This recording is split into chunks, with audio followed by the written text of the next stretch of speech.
අම්මලා තාත්තලා ඉන්නව දරුවන්ට කියනවා මේ අරුන් මෙහෙමයිනේ මෙවුන් මෙහෙමයි ඔවුන්ගේ ගෙවල් වල යන්න එපා ආශ්‍රය කරන්න එපා. ගොඩක් දෙමව්පියෝ තමයි වෛරය ක්‍රෝධය පතුරන්නේ.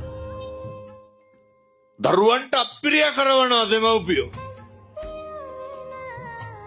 දැන් අපි හිතමුකෝ හොඳවත්තන්ට මතක් වෙයි අපේ අම්මා තාත්තා වයි කිය. ගෙදර ඉන්නවා කිය. කණ්ඩ දෙන දරුවා, ක්ලිනික් එක යන දරුවා, බෙහෙත් ටික දෙන දරුවා. ජීවිතේට මේ මිනිස්සයාගේ හොඳක් කියන්නේ නැහැ. අවුරුද්දකට සරයක් ඔය සරමකුයි චීත්තකුයි හැට්ටකුයි සීනේ 250කුයි කිරිපිටි පැකට් එක්කුයි අරන් එන.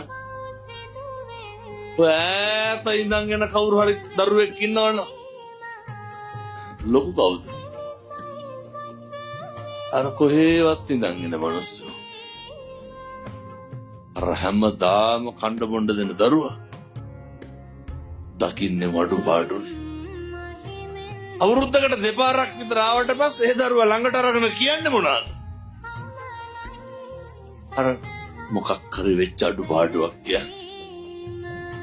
නැනිකම් මේ කියනවට හිතන්නකො ඔය කටවල් වලින් කවද්ද හොඳක් කිව්වේ කියලා. ජීවිතය අදිෂ්ඨාන කරගන්න. ජීවිතේ ප්‍රාර්ථනා කරන්න. මිම්මනත කවදාවත් ඔය කටවල් වලින් අනෙකගේ අගුණ කියන්න එපා. මේවා නම් හදා ගන්න ඕන දේවල් පින්නතුනේ.